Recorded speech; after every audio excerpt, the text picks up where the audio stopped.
The Dan Yorke State of Mind program is brought to you in part by Lookout Rhode Island and Takeo Comfort Solutions.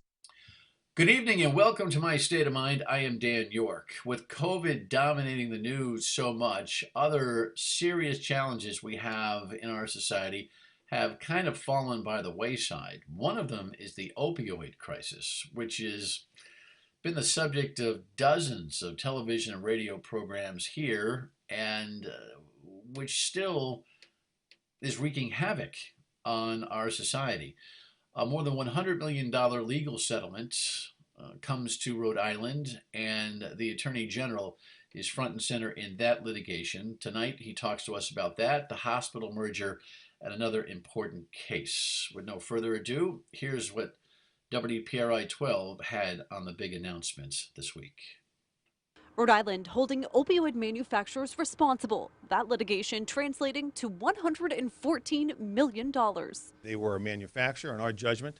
They downplayed and were deceptive. Close to $91 million is coming from a national settlement with 3 opioid distributors. An additional $21 million was reached with Johnson & Johnson. All money must be used towards opioids abatement, including treatment, overdose rescue, prevention, and recovery. About 350 Rhode Islanders die each year from an opioid overdose, that number increasing during the pandemic. Because every number is a person, every number is a family. And every family has been impacted by this crisis. I feel like I am my son Peter's voice. He can't be here to speak to us today, so I will do it for him. Deborah Parenti is one of most families affected by the opioid crisis. She lost her son Peter to an overdose in 2015 when he was just 25 years old. Would like to make it mandated in the state of Rhode Island that every business has to carry Narcan. If Narcan was in the building where my son overdosed, they could have possibly saved his life. So we thank Brittany Schaefer for her story on this opioid announcement. You can see our top law enforcement officer, Attorney General Peter Neronha, joins us to talk about it. Happy New Year to you, General. And my first question, of course, has got to be, if you don't mind me digressing, when do you plan to announce that you're running for 2nd District Congressman? Never. You know, I live in the 1st District in my hometown of Jamestown, where my dad was born. My grandfather arrived from the East Coast when he was 3. I tell people I'm never leaving Jamestown. So I have no interest in that job, and even more so, I have no interest in ever leaving my hometown. All right. Well, I think reportedly it's the job of the media here to do a roll call check on anybody and everybody who's ever run for office. So, by the way, not for nothing, since I'm ad-libbing and feeling kind of goofy today, do you have a reflection, though, on the service that Jim Langevin has provided over the course of the years? Yeah, he's been great. And not only has he been a great representative of Rhode Island, he's been really a good friend to me, you know. When I ran for AG, I don't view myself as a career politician by any stretch. I jumped in when I was in my mid-50s, and Jim was always a great mentor to me. We actually shared a campaign headquarters. So he was always a good friend to me, but more importantly than that, he was really good for the people of the state of Rhode Island. And really focused on a topic that I recognize as U.S. Attorney really flew under the radar screen as a difficult topic, hard to battle on that cybersecurity. He's a real leader there, and he'll definitely be missed. You know, great temperament, great professionalism, just a good man, and I certainly wish him well. I'll miss him. I'll miss him as somebody on the tour. I'll miss having him alongside.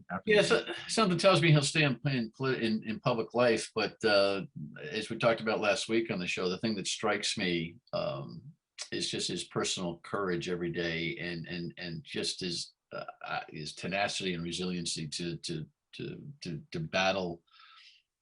Just to get up in the morning and to be as active with no excuses, you know, and never complain. Tremendous. Yeah, look, you know, we were at every event, you know, every Veterans Day, every Memorial Day, you know, where all of us speak. You know, we want to do the right thing for our veterans and really recognize their service. You know, so I was with Jim, Congressman Langevin, a lot, and things that I take for granted. You know, get up, go to the podium, say your words, sit down.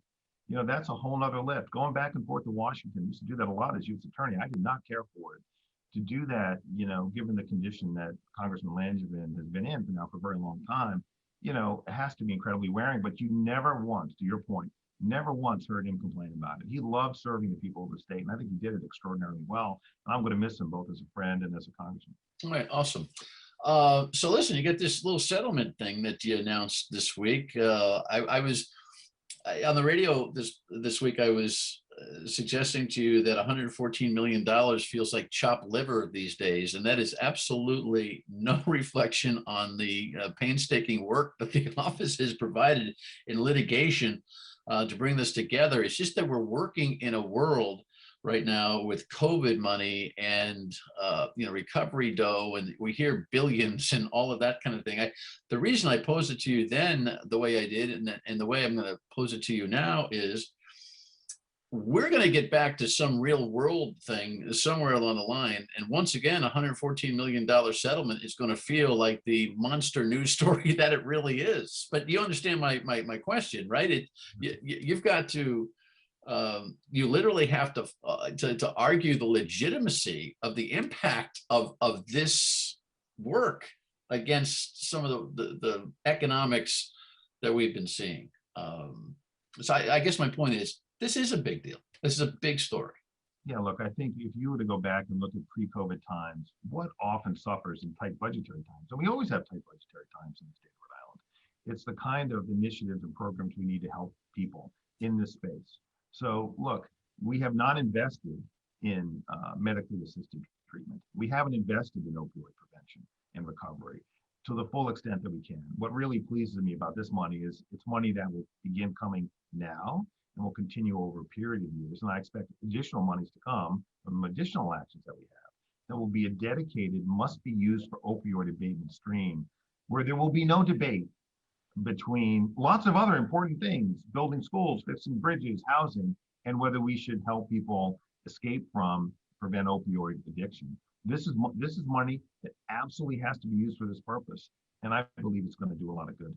So the target, the defendants here, the agreement comes from the manufacturers and distributors, correct? Correct. It comes from one manufacturer, Johnson & Johnson, and then 3 distributors. The Sacklers and Purdue are another manufacturer that we are still engaged in kind of a knockdown, drag-out battle happening today, continuing happening today in New York.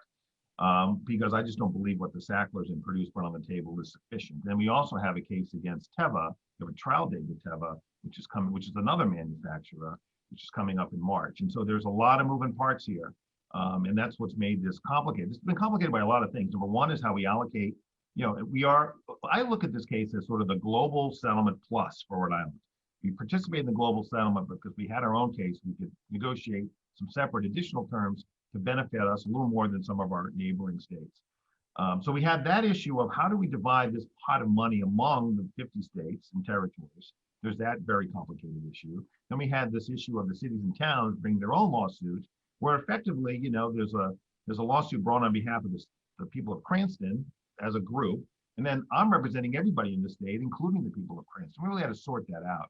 But at the end of the day, as I said, there's a lot of money coming back to Rhode Island. It's going to do a lot of good. All right. The issue that people raise, and I think legitimately, because we've had some redirection of funds over the course of time, is that, okay, the Attorney General and his staff work to generate all this dough. It's supposed to be 80% in the custody of the state, 20% in the municipalities. And you did fold in the municipal action on this. The former lieutenant governor, now governor, galvanized the municipalities on an opioid legal action himself. It's all folded in. People say, yep, that money will go into the pot and we'll never see it allocated for the specificity for which it has been obtained. Your response to that is? Look, I think there's enough of a track record, unfortunately, over the years where I can understand that concern. And whether there's a track record or not, I suppose I can appreciate that concern here and elsewhere. The reality is here that the consent decree, which is how this case was settled, requires that the money be used only for that purpose. And if it's not used for that purpose, I can go to court to enforce that consent decree and make sure that it is. Now everyone knows that. The Senate and House leadership know that. The governor knows that. The advisory committee that will be, of which I am a member, which will be allocating those funds or making recommendations as to where the funds should go, all know that. And I won't hesitate. And I think my track record is pretty clear over the last decade or so that if I see a wrong, then I'm going to go to court to try to right it. And so, I feel like I can give the public an assurance that this stream of money, that's what it's intended for, and that's how it will be used. The settlement documents that we sign that are enforceable agreements, I'll go to court to enforce them if necessary. So I'm confident the money will be used the right way. So at this stage, it's 114 million collectively. It's spread over 18 years. You do the math, it's about 6 million a year. The state will have 80% custody, so they've got, near 5 million. Forgive the question, but do you think that's actually, even on the municipal spread, do you think it's actually enough? What does it actually buy? And is that your discretion, or is that, as long as the category of focus of spending is being respected, you're not going to get into the minutia of managing how it's used, correct? No, exactly right. Look, we've got to trust cities and towns, and ultimately, the agencies that are entrusted with the money to do the right thing, but they have to be used for those purposes.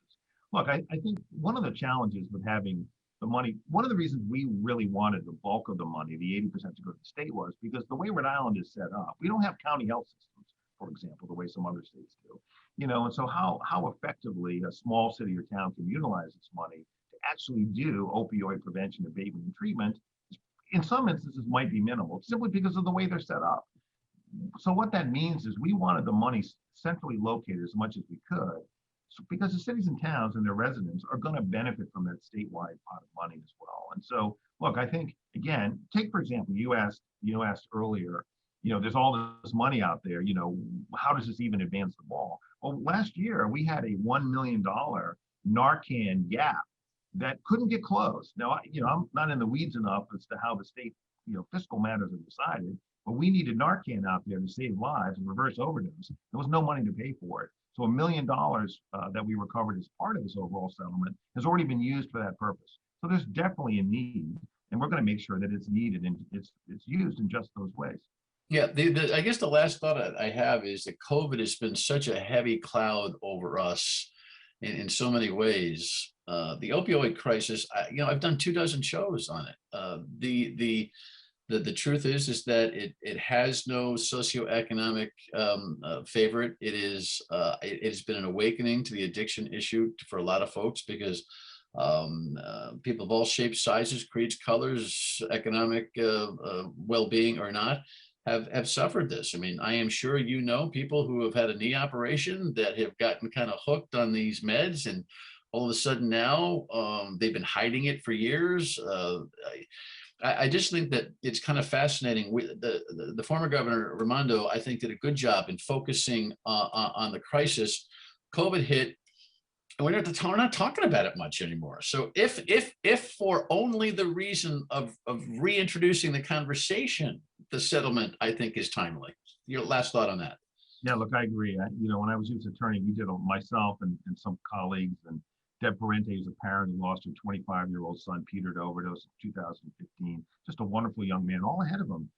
Just took a pill at a party and became addicted almost instantly, and just could never escape that. Look, we went to high schools all around the state. Why?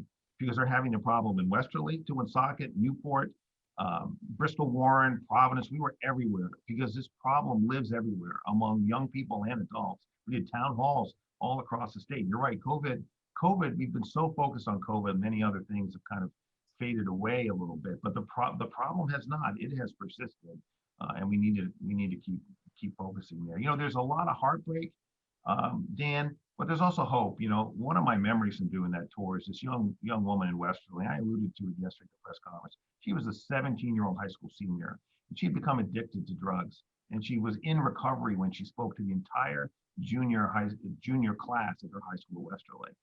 And I remember her words. She said something to the effect of, "Look, I was a mess sophomore year, but I'm doing better now, and I'm in recovery." And to me, those are words of hope. And my hope is that the monies that we've recovered will be used to help people just like her. All right, perfect.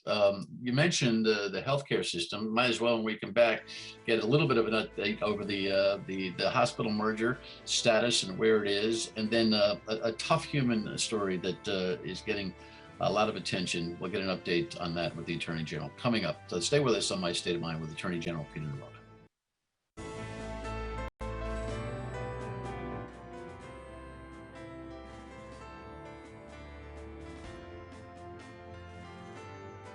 Attorney General Peter Neronha is with us. The hospital merger conversation, we've had it on multiple occasions. Where are we now with Lifespan and Care New England and its effort to merge together?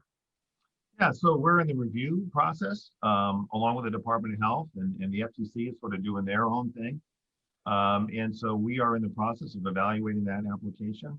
We are holding public hearings. There have been two by the time I think the show will air. There'll be two, and there'll be a third that follows that. And we're going to issue a decision as to what we think is best for the people of the state of Rhode Island. I expect that decision to be issued within the next 1 to 2 months, somewhere in that 6 to 8 week range. And look, I can tell you this, Dan, that we're really going to lay out in great detail what we found and what we think is best for the people of the state of Rhode Island and why. It's not going to be a yes or a no or a yes with conditions. It's going to be one of those answers with a lot of detail because we've done a lot of work, which I think is really useful to explain what we're doing and why. I wonder what COVID has done to this. And the only reason I asked that question is that, for instance, Care New England had returned from a deficit operation to a mild profit, and CEO Jim Finale was proud of that, and then he got involved with partners in Boston, and then all of the wrangling that has gone on back and forth that I don't have time to chronicle right here is interesting in and of itself. But COVID has drained the living daylights out of hospitals across the country. Never mind here. Does it have a play? Is it a fluid condition that creates specific regulatory concern? How do these hospitals get out of this? More federal money. They need more federal money. But I just wonder what the crisis does to the merger evaluation. Long question. Sorry. Yeah, no problem, Dan. Look, you're right to raise it. But we can't look at the near term. We can't look at a point in time that is impacted by a it's going on for a long time, but a one-time crisis. We got to look out 5, 10, 15 years. I think there are really a couple things in play. One is when you are asking to put this much market share in one place, what does that mean for the balance of power amongst competing interests in healthcare? When I mean balance of power, I'm not talking about hospitals and insurance companies. I'm talking about healthcare delivery system and the people of the state. And where that's reflected is eventually the costs of that lack of competition are going to have to be borne by somebody. And the question is who bears them, and can we control for it? So there's that. But I think there are more structural issues with healthcare. There are more structural issues. And this came up in the Prospect case. I won't go into it in great detail. Fatima and Roger Williams hospitals. Those hospitals, long term, can't make it unless the way we reimburse healthcare changes. They are safety net hospitals that rely on Medicare and Medicaid. And you can't run a hospital based on Medicare and Medicaid alone if you don't have enough private payers in your mix. And that's the problem with our hospitals, those two hospitals in particular. They do great work. They deliver great care. They have really great people working there. But because of who is using those hospitals, long term, it's a problem. That's why we insisted on putting $80 million in escrow to keep them afloat for the next 5 years. But until we go back really to the healthcare drawing board, and you can't do that in the context of a particular transaction, and really think through how we're going to pay for healthcare, and how we're going to sustain our delivery system and make it competitive, because competition builds quality. Make it competitive because competition builds better prices. Competition makes it more accessible. Until we get back to the drawing board and really think about healthcare and build it from the ground up, and that includes everybody, federal government, state government. Until we start doing that, we're not going to get to a place where our healthcare delivery system is strong. All right. Well, we will keep tabs on that as we go. Now that we have a sketchy timeline, when we come back, a tough story of on a human level and what the AG can say about it. Stay with us.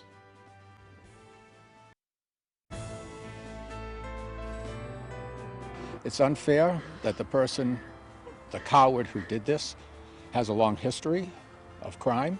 This was a purposeful act on his part, and he should be punished to the maximum effect of the law. General, you have a big job, whether it's litigation, criminal prosecution, and managing the human condition and all that it brings. The death of Olivia Pasaretti, who is an obvious victim on a highway. Talk about wrong place, wrong time. There's a lot of community concern, including from the family, about how that will be investigated and prosecuted. I worry that the emotion in the mourning process here is perhaps been distracted by what the system can and should do. Can you give me a short comment on what your perspective is on that case, if you will?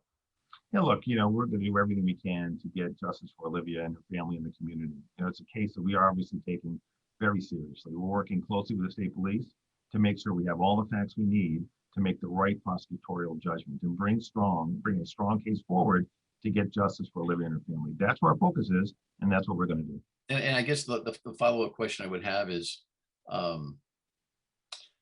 no level of argument in the public in the public forum or protests or rallies is going to impact the way you prosecute the case.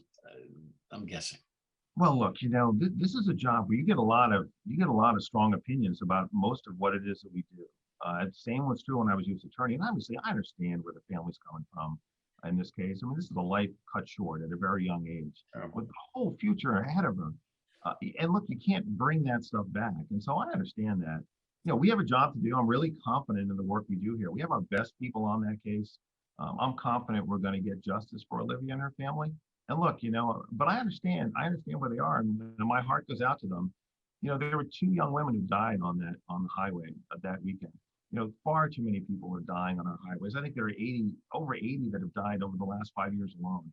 Behind every one of those numbers, like when we talked about the opioid crisis yesterday, as a person and a family, it's just heartbreaking. Our job is to get justice, and that's what we're going to do.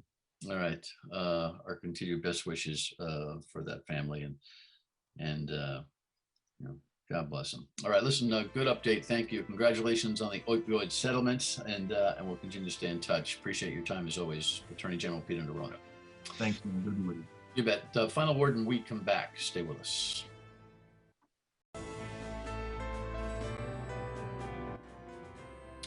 Probably in the next week or so, we'll round out the field for the 2nd Congressional District, so we'll probably spend some time on meeting candidates over the course of the next handful of weeks here and on the radio, weekdays 3 to 6 on WPRO. You have a great weekend and a terrific week. See you next week.